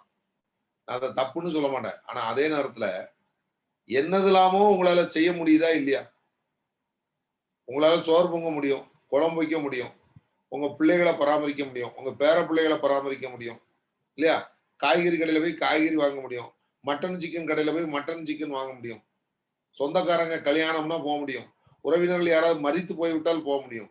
நம்மளால என்னது செய்ய முடியல சொல்லுங்க? என்னது நம்மளால செய்ய முடியல? நீங்க 35 வயசுக்காரங்களா இருந்துக்கிறங்க, இல்லாட்டி 45 இருக்கட்டும், இல்லாட்டி 55 இருக்கட்டும், இல்லாட்டி 65 இருக்கட்டும், இல்ல 75 இருக்கட்டும். உங்களால என்ன செய்ய முடியல? உங்களால எல்லாம் செய்ய முடிகிறது. ஆனால் கடவுளுடைய வேலை என்று வந்துவிட்டால் மட்டும்தான் நாம என்ன சொல்லுவோம்? நம்மளால எல்லாம் பெருசா ஒண்ணும் நமக்கு 4 வார்த்தை சேர்ந்தாப்புல பேசவே முடியலையே. எல்லாரும் பேச சொல்றது, எல்லாரும் பேசுறது ஊழியம் இல்ல பிரியமானவர்களே. கடவுளுடைய வேலைக்கு எல்லாரும் பேசணும்னு அவசியமே இல்லை. இப்ப உதாரணமாக இந்த இந்த விவிலிய வகுப்பு நடக்குது அப்படின்னா, இதுல இந்த குறிப்பெடுத்து பேசுறதுதான் என் வேலை. ஆனா இன்றைக்கு உங்களுக்கு இது இப்படிப்பட்ட ஒரு பவர் பாயிண்ட் இதுல வருது அப்படின்னு சொன்னா, இதை பத்தி எனக்கு ஒண்ணுமே தெரியாது. இத வீட்டுல இருக்க எல்லாரும் வெளியூருக்கு போயிட்டு நான் மட்டும் ஒத்தையில இந்த வீட்டுல இருந்தேன்னு வைங்களேன், பிரசங்கம் மட்டும் நடக்கும். என் முகம் கூட நீங்க பார்க்க முடியாது. எனக்கு இது எனக்கு இந்த சிஸ்டம் கதையெல்லாம் எனக்கு ஒண்ணுமே தெரியாது. ஓப்பனா நான் டிக்ளேர் பண்றேன். அப்போ ஒரு தனிநபர் பிரசங்கம் பண்றது மட்டும் கடவுளுடைய வேலை அல்ல. அதற்கு நீங்கள் செய்கிற ஒரு சிறிய துரும்பு போன்ற காரியம் கூட கடவுளுடைய வேலைதான். கடவுளுடைய வேலைதான். அப்போ நீங்க நம்ம எல்லாரோட மனசுல ஒரு பெரிய கருத்து பதிஞ்சுட்டு என்னன்னா, கடவுளுடைய வேலை செய்யறதுன்னா பைபிள் இப்படி கையில இருக்கணும், மைக் இப்படி கையில பிடிச்சுக்கணும், நீங்க இப்படி நின்றுட்டு முழங்கணும் அப்படின்னா தான் கடவுளுடைய வேலை அப்படின்னு நினைக்கிறீங்க. Never never never. பாட்டு பாடுறோம் அப்படின்னா பாட்டு பாடுறது ஒரு கடவுளுடைய வேலை, பாடுற பாட்டுக்கு மியூசிக் போடுறது ஒரு கடவுளுடைய வேலை, அந்த பாடுகிற பாடலை ஸ்கிரீன்ல டிஸ்பிளே பண்றது கடவுளுடைய வேலை, பாடுகிற பொருட்களை எல்லாத்தையும் இன்ஸ்ட்ருமெண்ட் எல்லாத்தையும் தோல்ல வச்சு சுமக்கிறது கடவுளுடைய வேலை, அந்த சுமந்து வர்ற வாகனத்தை ஓட்டுறது கடவுளுடைய வேலை. அப்படியே போய்கிட்டே இருக்கும் பிரியமானவர்களே. அந்த பாடல் பாடுகிற இடத்தை பெருக்கிறது கடவுளுடைய வேலை, அந்த பாடுகிற இடத்துல பெஞ்ச தூக்கி போடுறது கடவுளுடைய வேலை. எல்லாம் கடவுளுடைய வேலை தான். மைக்கு கனெக்ஷன் கொடுக்கறது கூட கடவுளோட வேலை தான். நல்லா புரிந்து கொள்ளுங்க பிரியமானவர்களே. இந்த ஏன் மார்க்க நற்செய்தியாளர் அவசரப்படுத்துறாருன்னா, இனியும் நீங்கள் தாமதிக்காதீர்கள், இனியும் நீங்கள் தாமதிக்காதீர்கள். நல்லா கவனிங்க பிரியமானவர்களே. அதாவது அறுப்பு மிகுதி, வேலையாளோ குறைவு. அறுப்பு மிகுதி, the harvest is plenty. அப்படி நல்லா புரிந்து கொள்ளுங்க. மார்க்கு நற்செய்தியாளர் அதனால்தான், அதாவது நம்மட லாங்குவேஜ்ல சொல்றா விரட்டுறாரு. என்ன செய்றாரு? விரட்டுறாரு நம்மளே. அதனால இனி வருகிற நாட்களில இனியும் தாமதிக்காதீங்க. Take the decisions little fast, act little fast, start little fast. Okay. கிறிஸ்துவை நற்செய்தியின் பணியாளராக காண்பிப்பதனால் உடனே என்று சொல்லப்படுகிற கீழ்ப்படிதல் பண்பை அவர் வெளிப்படுத்துறார். இந்த இமிடியட்லி அப்படின்னு சொல்றது என்ன அப்படின்னு பாத்தீங்கன்னா, இதுக்கு என்னத்தை சொல்ல வாரார் அப்படின்னா, அந்த கிறிஸ்துவை நற்செய்தி பணியாளராக காண்பிப்பதனால் உடனே என்று சொல்லப்படுகிற கீழ்ப்படிதல் பண்பை அவர் வெளிப்படுத்துறாரு. ஆமா, இந்த கீழ்ப்படிதல் என்பது மிக முக்கியம் தெரியுமானது. தந்தைக்கு உடனடி கீழ்ப்படிதலை இயேசு கிறிஸ்து வெளிப்படுத்தினார். ஆண்டவராகிய இயேசு கிறிஸ்து அழைத்த பொழுது, என் பின்னே வா, உன்னை மனிதரை பிடிப்போராக்குவேன் என்று சொன்ன பொழுது, பேதுருவும் யோவானும் யாக்கோபும் அந்திரேயாவும் உடனடி கீழ்ப்படிந்தார்கள். சுங்கச்சாவடியில் போய் லேவிய நீ என் பின்னே வா, உன்னை மனிதரை பிடிப்போராக்குவேன் சொன்ன பொழுது உடனடி கீழ்ப்படிதலை லேவி வெளிப்படுத்தினார். சவுலே சவுலே ஏன் என்னை துன்புறுத்துகிறாய் என்று கேட்ட பொழுது உடனடி கீழ்ப்படிதலை சவுல் வெளிப்படுத்தினார். அன்னை மரியாளை கபிரியேல் தூதர் சந்தித்த பொழுது, இதோ உமது அடிமை உடைய வார்த்தையின்படி எனக்கு ஆகட்டும் என்று சொல்லி உடனடி கீழ்ப்படிதலை அன்னை மரியாள் வெளிப்படுத்தினார். எல்லாரும் உடனடி கீழ்ப்படிதலை தான் வெளிப்படுத்தி இருக்கிறாங்க பிரியமானவர்களே. நாம தான் இந்த உடனடி கீழ்ப்படிதலுக்கு கூட காரணங்களை சொல்லி கொண்டிருக்கிறோம். செய்யணும் தான் இருக்கேன், சூழ்நிலைகள் கொஞ்சம் செட் ஆகி வரணும். செட்டே ஆகாது. கொஞ்சம் எல்லாம் கொஞ்சம் அந்த சட்டு புட்டுன்னு ஆரம்பிச்சிட முடியாதுல்ல. கொஞ்சம் பார்த்து நம்ம ஆரம்பிச்சோம்னா கரெக்டா பண்ணணும். நிறைய பேர் இப்படி தத்துவம் பேசியே வீணா போயிட்டாங்க பிரியமானவர்களே. ஆரம்பிக்கணும்னு தான் இருக்கோம், நான் வேற மாதிரி பண்ணணும்னு இருக்கோம். இன்னொரு 3 வருஷத்துல ரிட்டையர்ட் ஆயிடுவேன். அப்புறம் ஓந்த கையை பிடிச்சி கூட்டு போறதுக்கு 2 பேர் வேணுமே. இல்லையா? இப்ப நான் ரிட்டையர்ட் ஆயிட்டேன்னு வைங்களேன், என்னால இன்னைக்கு பேசுற மாதிரி பேச முடியுமா? இன்னைக்கு ஓடுற மாதிரி ஓட முடியுமா ஆண்டவரோட வேலைக்காக? முடியாது. ஒருவேளை ஆண்டவரே 65-70 வயசு வரைக்கும் இந்த உலகத்துல அனுமதிச்சாருன்னா 70 வயசு பிறகு என்னால நின்றுகிட்டே பேச முடியாது. அப்புறம் நம்ம முன்னாள் பிரதமர் மொரார்ஜி தேசாய் மாதிரி நாற்காலியை போட்டு உட்கார வேண்டியதான். நாற்காலியை போட்டு உட்கார்ந்து பிரசங்கம் பண்ணா அது வேலைக்கு ஆகாது. அப்ப நல்லா தெரிந்து கொள்ளுங்க, make hay while the sun shines. காற்றுள்ள போதே தூற்றிக்கொள். இன்னைக்கு பலம் இருக்கிறது இன்னைக்கு ஆண்டவர் கொடுங்க. ரைட்? உடனடி கீழ்ப்படிதல். உடனடி கீழ்ப்படிதல். நான்காவதாக மார்க்கு நற்செய்தியாளர் இயேசு கிறிஸ்துவின் மனித தன்மையை அழகாக வெளிப்படுத்துகிறார். ஆமா, தமிழ் ஃபார்மேஷன் ரொம்ப முக்கியம். மார்க்கு நற்செய்தியாளர் இயேசு கிறிஸ்துவின் மனித தன்மையை அழகாக வெளிப்படுத்துகிறார். 11வது அதிகாரம் 12வது வசனம் வேகமா வாசிப்போம். மறுநாள் பெத்தானியாவை விட்டு அவர்கள் திரும்பிய பொழுது இயேசுவுக்கு பசி உண்டாயிற்று. இயேசுவுக்கு பசி உண்டாயிற்று. பசிக்குது இயேசு கிறிஸ்து. அதாவது என்னன்னா, இவர் ஒரு மனிதன், நம்மளை போல ஒரு மனிதன் ஐயா ரோமர்களுக்கு காட்டுறாரு. உங்களை போல என்ன போல இவரும் ஒரு மனிதன் தான். அந்த மனிதன் என்பதை காட்டுவதற்காக இவர் மேல இருந்து, அதாவது இவர் ஏதோ வித்தியாசமான ஒரு பிறவி எடுத்து வந்திருக்கிறாரு அப்படின்லாம் நீங்க நினைக்காதீங்க. இவரும் நம்மளை போல ஒரு மனிதர் தான். ஆக அவருக்கு என்ன எடுத்துதான்? பசி எடுத்தது. நல்லா கவனிக்க. பசி எடுக்கலன்னா என்ன அர்த்தம்? டாக்டர்கிட்ட போனோன்னு என்ன கேட்கிறாரு? பசி எடுக்குதா அப்படின்னு கேட்கிறாரு இல்லையா? பசி எடுக்கலன்னா அது வியாதி. இயேசு கிறிஸ்து எப்படி பிசிக்கல் ஃபிட்டா இருந்திருக்காரு பாருங்க. அதுக்கு என்ன எடுத்தது? பசி எடுத்தது. 6வது அதிகாரம் 31வது வசனம். அவர்களிடம், நீங்கள் பாலை நிலத்தில் உள்ள தனிமையான ஒரு இடத்திற்கு சென்று சற்று ஓய்வெடுங்கள் என்றார்.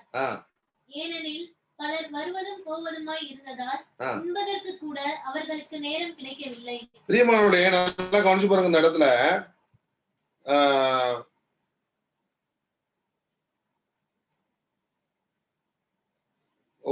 நீங்கள் பாலை நிலத்தில் உள்ள தனிமையான ஒரு இடத்திற்கு சென்று சற்று ஓய்வெடுங்கள். இன்னொரு மொழிபெயர்ப்புல என்ன போட்டிருக்கு பாருங்க, அவர் களைப்படைந்தார் இருக்கும்.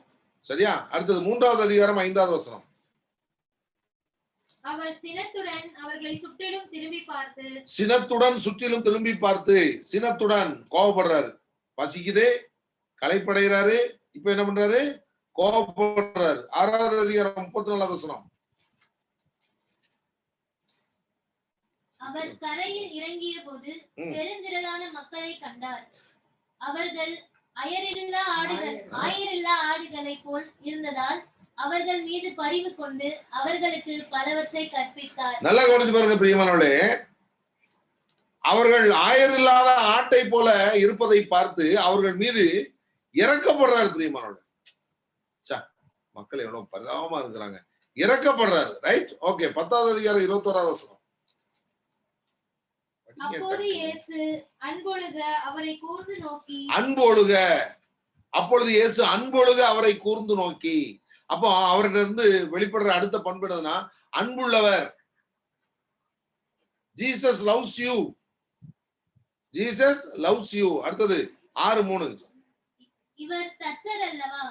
மரியாவின் மகன் தானே? மரியாளின் மகன். அடுத்தது 6வது அதிகாரம் 3வது வசனத்தை வாசிங்க. 6வது அதிகாரம் 3வது வசனம். இவர் தச்சர் அல்லவா? மரியாவின் மகன் தானே? பாருங்க, இவர் தச்சர் அல்லவா. பாருங்க, மார்க்கு நற்செய்தியாளர் அவரை கார்பெண்டர்னே சொல்றாரு. ஆனா மத்தேயு நற்செய்தியாளர் என்ன சொல்றாரு பாத்தீங்கன்னா, இவர் தச்சரின் மகன் அல்லவா. யாரு? யோசேப்புடைய மகன் அல்லவா, அதாவது தச்சரின் மகன் அல்லவா அப்படின்னு சொல்றாரு. அப்ப நல்லா கவனிக்க பாருங்க பிரியமானவர்களே.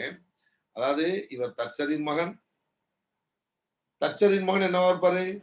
தச்சர்.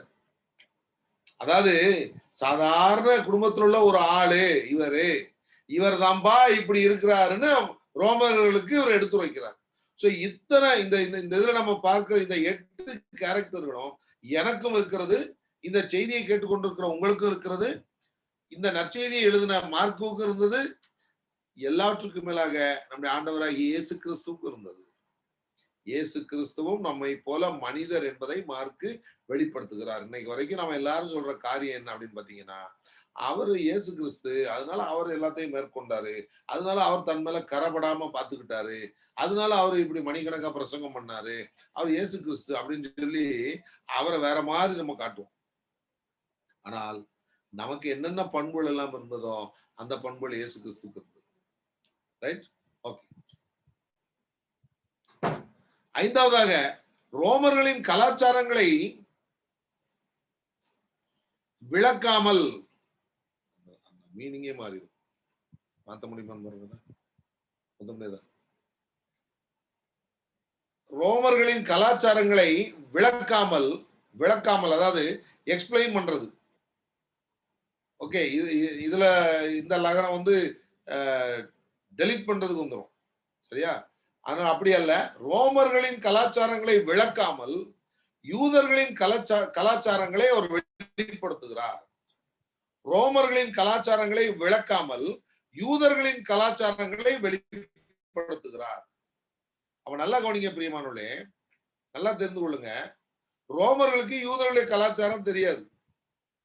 அதனால இவர் வந்து இத ரோமர்களுக்கு அட்ரஸ் பண்ற இந்த புத்தகத்தை ரோமருடைய கலாச்சாரங்களை அவர் சொல்லல. ஏன்னா அது ரோமர்களுக்கு தெரியும். இதுல ஆனா என்ன கலாச்சாரத்தை காட்டுறாரு? யூதருடைய கலாச்சாரத்தை காட்டுறாரு. ரைட்? ஓகே. ரோமர்களுக்கு அரமேயம் தெரியாது. ஆகவே அவர் சில வார்த்தைகளை அதன் அர்த்தத்தோடு அவர்களுக்கு கிரேக்க மொழியில் கற்றுக் கொடுக்கிறார். இந்த வார்த்தைகளை நம்ம அடிக்கடி பார்க்கிறது தான். ஆனாலும் நம்ம உற்சாகமா நம்ம பார்ப்போம் பிரியமானவர்களே. நீங்க நல்லா தெரிந்து கொள்ளுங்க ஒரு விஷயத்த. அதாவது ரோமர்களுக்கு வந்து யூதர்கள் தான் இந்த அரமேயத்தை பயன்படுத்தினாங்க. சோ இந்த வார்த்தைகளை எழுதுறாரு. பட் ஒரு வார்த்தையோட அர்த்தம் தெரியாம எழுதிட்டு போறதுல பிரயோஜனம் இல்லைன்னு சொல்லி அந்த வார்த்தைகளுக்கான கிரேக்க விளக்கத்தை அவர் கொடுக்கிறார். ரைட்? 3வது அதிகாரம் 17வது வசனம். செபதேயுவின் மகன் யாக்கோபு, யாக்கோபின் சகோதரரான யோவான், இவ்விருவருக்கும் இலியை போன்றோர் என பொருள்படும் பொவனேர்கேசு என்று அவர் பெயரிட்டார். பிரியமானவர்களே, நல்லா கவனிச்சு பாருங்க. பொவனேர்கேசு என்னது? இந்த பொவனேர்கேசு அப்படின்னா அவர் பாட்டை எழுதிட்டு போயிருந்தாருன்னு வைங்களேன், கிரேக்கர்கள் ரோமர்களுக்கு ஒண்ணுமே புரிஞ்சிருக்காது. உடனே அவர் என்ன பண்றாரு பாருங்க, இடியை போன்றோர் என பொருள்படும் பொவனேர்கேசு, இடியை போன்றோர் என்று பொருள்படும் பொவனேர்கேசு அப்படி சொல்றாரு. அப்போ அரமேய வார்த்தையை காட்டுறாரு. பட் அதுக்கு கிரீக்ல அழகான எக்ஸ்பிளனேஷன் அவரு கொடுக்கிறார். 5:41.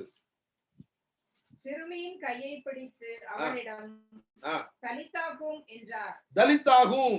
இப்போ நல்லா கவனிங்க பிரியமானவர்களே, நம்மளுக்கே ஒரு இந்த எழுதிட்டு போயிருந்தாருன்னு வைங்களேன், தலித்தாகும் என்றார் அப்படின்னா என்னது தலித்தாகும்? பக்கத்துல ஒவ்வொருத்தர்கிட்ட கேட்டுக்கிட்டே சுத்திட்டு இருப்போம் இல்லையா?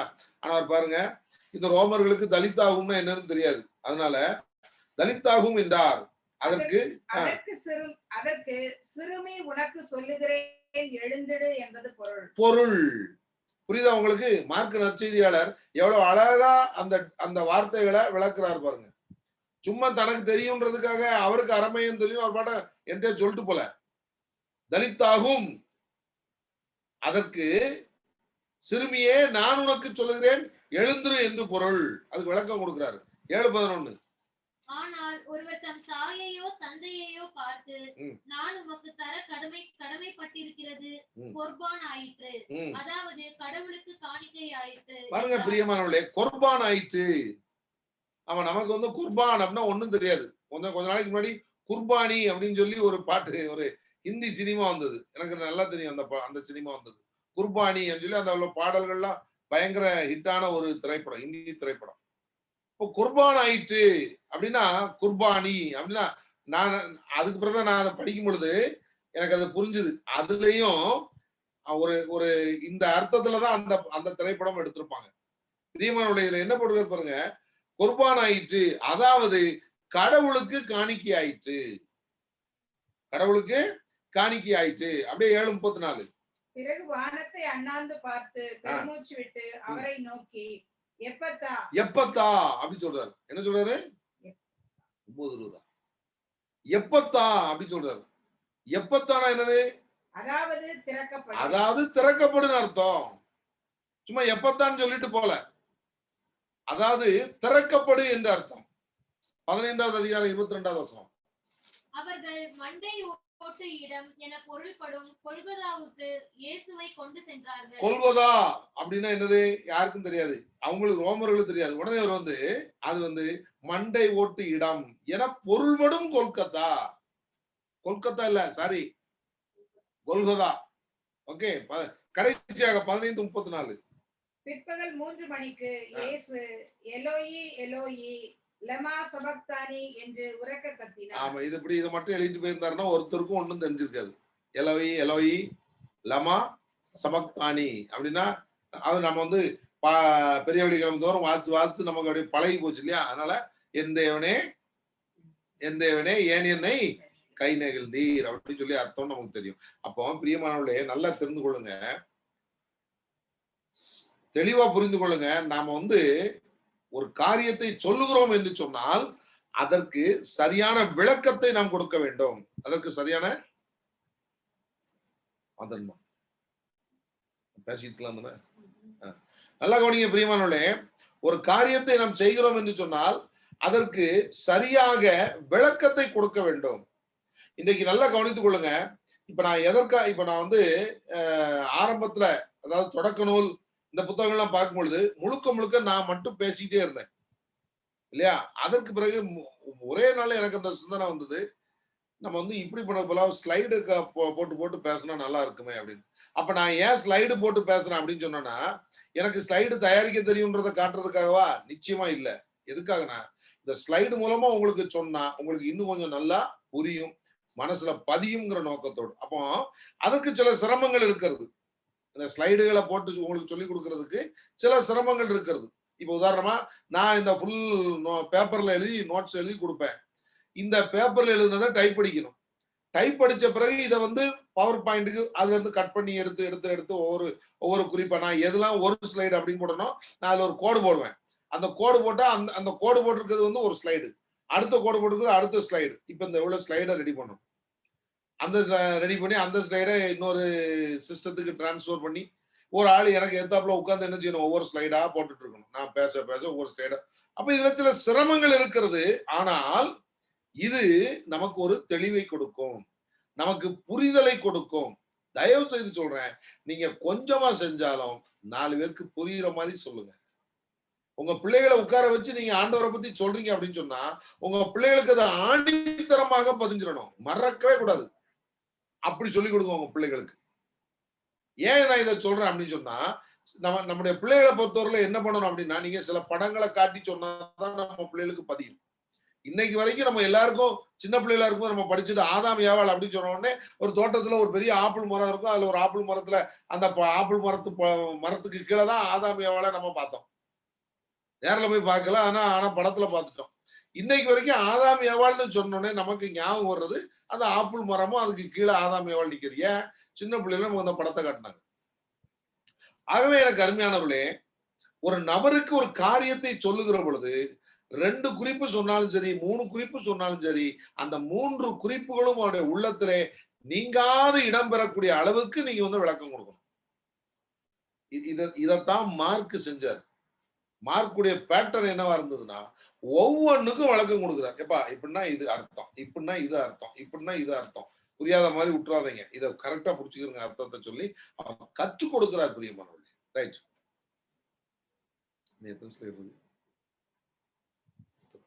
சரி, ரோமர்களை புரிய வைப்பதற்கு மார்க் அரும்பாடுபடுகிறார். நல்லா தெரிந்து கொள்ளுங்க, ரோமர்களை புரிய வைப்பதற்கு மார்க் அரும்பாடுபடுகிறார். நேத்து பார்த்தோம், யூதர்களை மெசியா என்று கிறிஸ்துவை நம்ப வைப்பதற்கு மத்தேயு அரும்பாடுபட்டாரு. பிரியமானவர்களே, ரோமர்களை புரிய வைப்பதற்கு மார்க் அரும்பாடுபடுகிறார். மொத்தத்துல நல்லா தெரிந்து கொள்ளுங்க, ஆண்டவரை பற்றி நாம் மற்றவர்களுக்கு புரிய வைக்கணும்னா அவ்வளவு ஈஸியான காரியம் அல்ல. அதுக்கு நாம சில சிரமங்கள் பட்டுத்தான் ஆக வேண்டும். உதாரணமாக இந்த புத்தகத்துல பாத்தீங்கன்னா, தலித்தாகுக்கு விளக்கம் கொடுக்கிறாரு, ஏழை லமா சபக்தானிக்கு விளக்கம் கொடுக்கிறாரு இல்லையா? வேற பிறகு பௌர்ணகேஸுக்கு விளக்கம் கொடுத்தாரு, இதுக்கெல்லாம் விளக்கம் கொடுத்தாரு.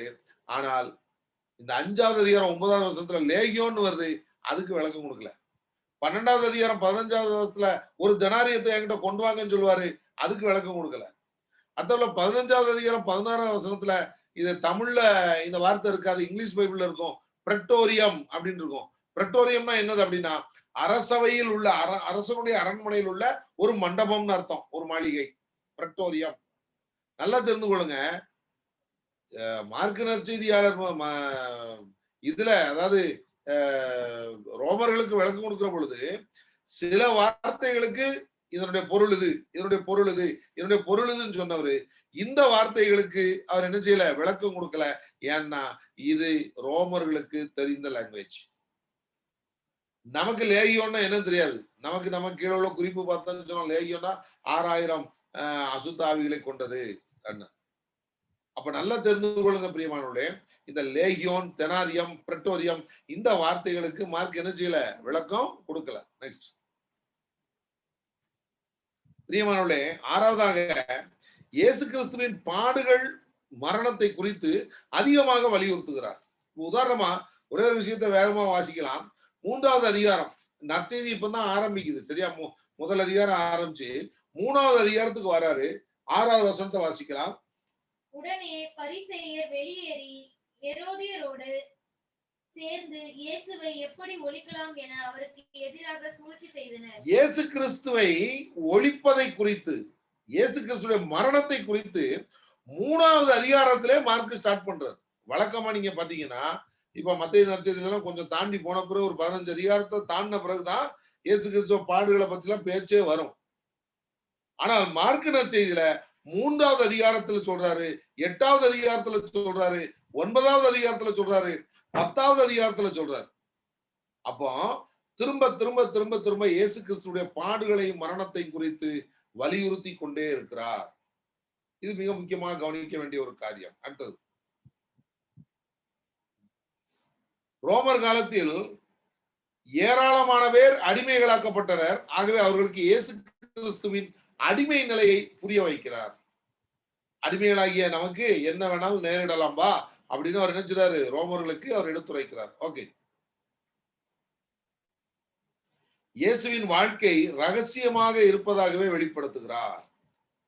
இயேசுடைய வாழ்க்கை ரகசியமாக இருப்பதாக வெளிப்படுத்துறார். இது உங்களுக்கு புரியும் பாருங்க. இப்ப 4வது அதிகாரம் 41வது வசனத்தை வாசித்தா, அவர்கள் பேரச்சம் கொண்டு காற்றும் கடலும் இவருக்கு கீழ்ப்படுகின்றனவே, இவர் யாரோ என்று ஒருவரோடு ஒருவர் பேசிக் கொண்டார்கள். அவர் கூடவே சுத்துறாங்க, அவர் கூப்பிட்டாரு தான் வந்தாங்க, அவர் கூடவே தான் போறாங்க, அவர் கூடவே தான் சாப்பிடுறாங்க, அவர் கூடவே தான் படுக்கிறாங்க, தூங்குறாங்க. ஆனா இவர் யாரோ, இவர் யாரோ. கிறிஸ்துமஸ் டைம்ல ஒரு பாட்டு பாடுறோம், இவர் யாரோ இவர் யாரோ இப்பாலன் இவர் யாரோ அப்படின்னு சொல்லி பாடுறோம் இல்லையா? அது ஒரு ஆறாரோ பாடுறதுக்காக பாடுற பாட்டு. நல்லா கவனிங்க பிரியமானவர்களே. இந்த 41வது வசனத்துல நீங்க கவனிச்சீங்கன்னா 41வது வசனம், காற்றும் கடலும் இவருக்கு கீழ்ப்படுகின்றனவே, இவர் யாரோ. ஒரு மர்மம் வருதா, ஒரு மர்மம். 6வது அதிகாரம் 51வது வசனம். பிறகு அவர்களோடு படகில் ஏறினார், காற்று அடங்கியது, அவர்கள் மிக மிக மலைத்து போனார்கள். மிக மிக மலைத்து போனார்கள். அடுத்த வசனத்துல வாசிங்க, அது உங்களுக்கு இன்னும் நல்லா புரியும்.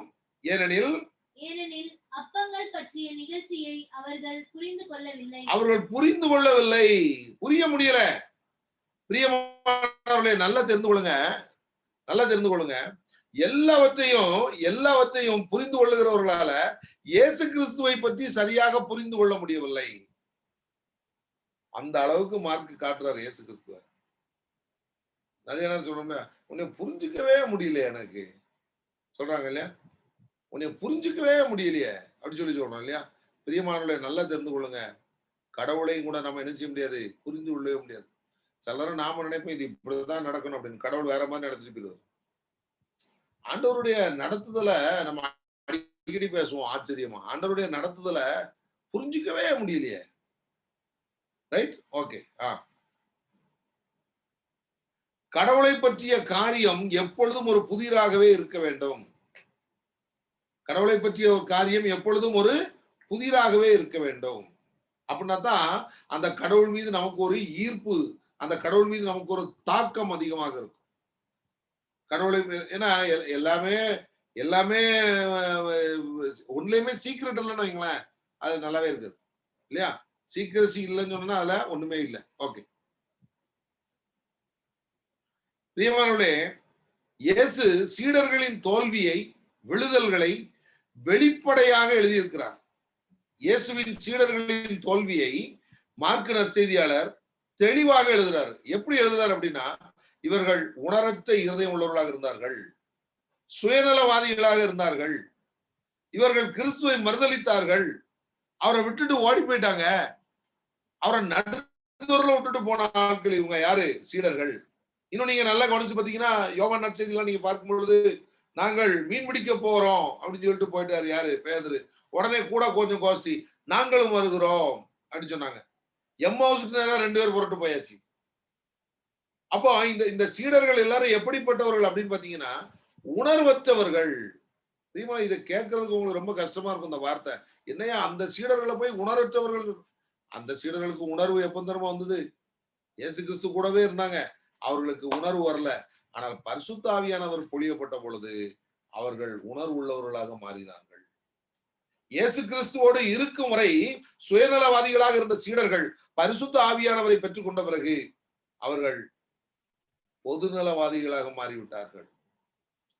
இயேசு கிறிஸ்துவோடு இருந்த பொழுது மறுதலித்த சீடர்கள் இயேசு கிறிஸ்துடைய உயிர்ப்பிற்கு பிறகு அவர்கள் இயேசு கிறிஸ்துவுக்காக தலை கொடுக்கவும் துணிந்து விட்டார்கள்.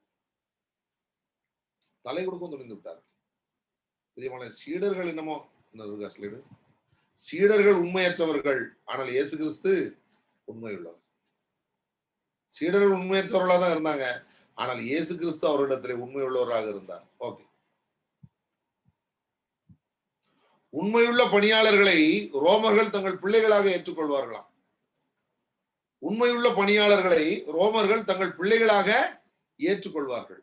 அதுபோல உண்மையுள்ள கிறிஸ்துவை நாம் நம் மீட்பராக ஏற்றுக்கொள்ள வேண்டும் என்று தெரியப்படுத்துகிறார். உண்மையுள்ள பணியாளர்களை ரோமர்கள் தங்கள் பிள்ளைகளாக ஏற்றுக்கொள்வார்களாம். அதுபோல உண்மையுள்ள கிறிஸ்துவை நாம் நம் மீட்பராக ஏற்றுக்கொள்ள வேண்டும். பிரியமானவர்களே, மீட்பராக நம்ம ஏற்றுக்கொண்டது உண்மை என்று சொன்னால், அந்த மீட்பருக்காக நாம் எப்படியெல்லாம் செயல்பட வேண்டுமோ அப்படியெல்லாம் நம்ம என்ன செய்யணும்? செயல்படும். ஓகே,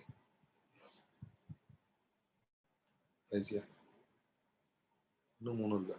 ரோமர்களுக்கு மார்க் தெளிவாக காரியங்களை எடுத்து சொன்னது போல, நாமும் ஆண்டவரை பற்றி அறியாதவர்களுக்கு தெளிவாக சொல்ல வேண்டியவற்றை சொல்லி இயேசு கிறிஸ்துவையும் அவரது மீட்பையும் அவர்களுக்கு அளிக்க வேண்டியது நமது கிறிஸ்தவ கடமை. வளவளவளான்னு சொல்ல வேண்டிய அவசியம் இல்ல. சொல்ல வேண்டியத ஷார்ட் அண்ட் ஸ்வீட்டா, கிறிஸ்பியா நீங்க சொல்லிட்டீங்க அப்படின்னு சொன்னா அவர்களுக்கு அது எளிதில் புரிந்துவிடும். ஆகவே மார்க்கு நற்செய்தியாளர் ஷார்ட் அண்ட் ஸ்வீட்டா கொடுக்கிறார்.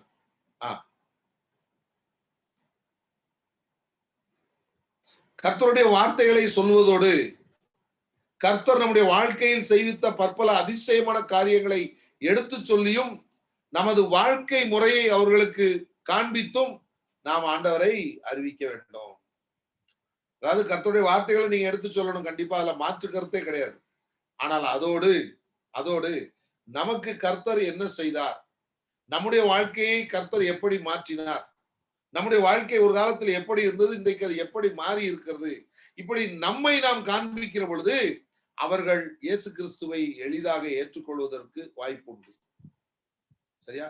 எப்பவும் நல்லா தெரிந்து கொள்ளுங்க, நம்மளுடைய லைஃப் ஸ்டைல மற்றவர்கள் பார்த்து, நம்முடைய பழைய வாழ்க்கையையும் புதிய வாழ்க்கையையும் பார்த்து அவர்கள் இயேசு கிறிஸ்துவை ஏற்றுக்கொள்வார்கள். அப்படிப்பட்ட ஒரு அர்த்தமுள்ள பணியை தான் நம்ம என்ன செய்யணும் பிரியமானவர்கள். ரைட்டா?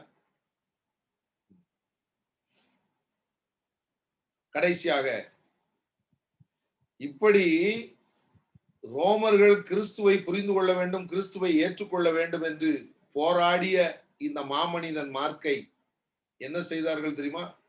குதிரையுடைய வாலிலே ஒரு கயிறை கட்டுகிறார்கள். அந்த கயிற்றின் அடுத்த முனையிலே மார்க்கை கட்டுகிறார்கள்.